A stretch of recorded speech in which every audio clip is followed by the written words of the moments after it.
बहू के हाथ। घर की बहू शीना को इस बात का बड़ा घमंड था कि जिस काम में वो हाथ डालती थी वो काम अच्छा हो ही जाता है। शीना की हर बात में हाथ का इस्तेमाल जरूर होता था। एक दिन शीना का पति आकाश उससे कहता है, कल जो वो भिंडी बनाई थी ना तुमने, वाह वाह वाह वाह, मजे आ गए। मैंने अपने हाथों से बनाई थी। मेरे हाथों में वैसे भी जादू है, जिस चीज को छू लेती हूँ सोना बन जाती है। अब ये थोड़ा ज्यादा हो रहा है। मतलब अगर हर चीज को छू के सोना ही बना देती हो तुम, तो हमारे नाम के पीछे भी अंबानी लगा देते हम।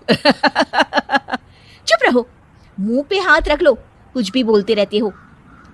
शीना की सास बगिया से पूजा के लिए फूल चुन रही थी। सुंदर, अति सुंदर, कितने प्यारे गुलाब के फूल हैं, भगवान जी खुश हो जाएंगे।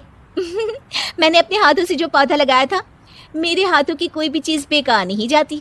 हाँ बेटा, सही कह रही है, इसीलिए तो तुम्हारे पिताजी से मैंने अपने बेटे के लिए तुम्हारा हाथ मांगा था। और उन्होंने हाथों हाथ में मेरा हाथ आपकी बेटी के हाथ में दे भी दिया था। हाँ बेटा, वो तो है, पर मुझे ये बता, तू ये हर बात में हाथ क्यों बीच में लेकर आती है?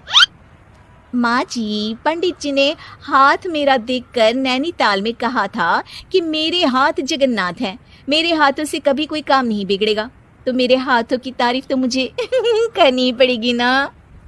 हाँ हाँ, ठीक ही कह रही हो वैसे, तो मिलाओ हाथ इसी बात पर।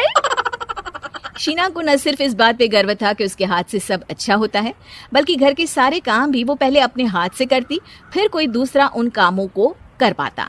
एक दिन शीना कपड़े धो रही थी। अरे घर में वॉशिंग मशीन है तो सही, खुद क्यों थक रही हो? कपड़े पहले मेरे हाथ से धुलेंगे, फिर वॉशिंग मशीन से।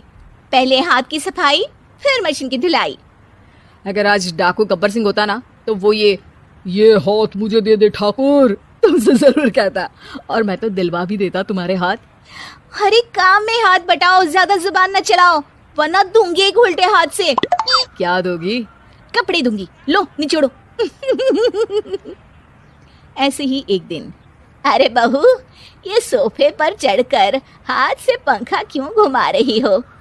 माँ जी, क्योंकि मेरे हाथ से घूमेगा तो ज्यादा अच्छे से हवा देगा।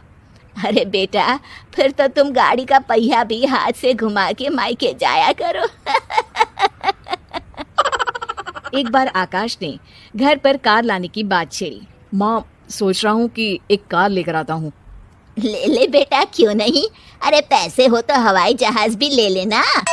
हाँ, पैसा तो हाथ का मेल है, ले लेते हैं। इस हाथ पैसे देंगी, उस हाथ कार ले लेंगी।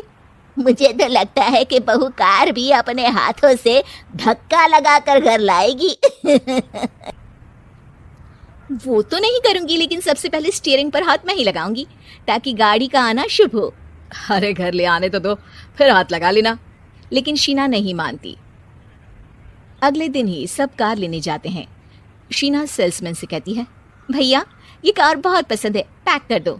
अरे ओ भाग्यवान, 2 मीटर कपड़ा नहीं है जो पैक करवा ले, जरा चला कर तो देखने दो। यस सर, बिल्कुल, टेस्ट ड्राइव कीजिए ना।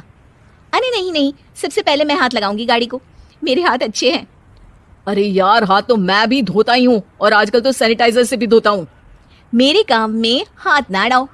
अरे टांग ना अड़ा होता है भाग्यवान, हाथ नहीं।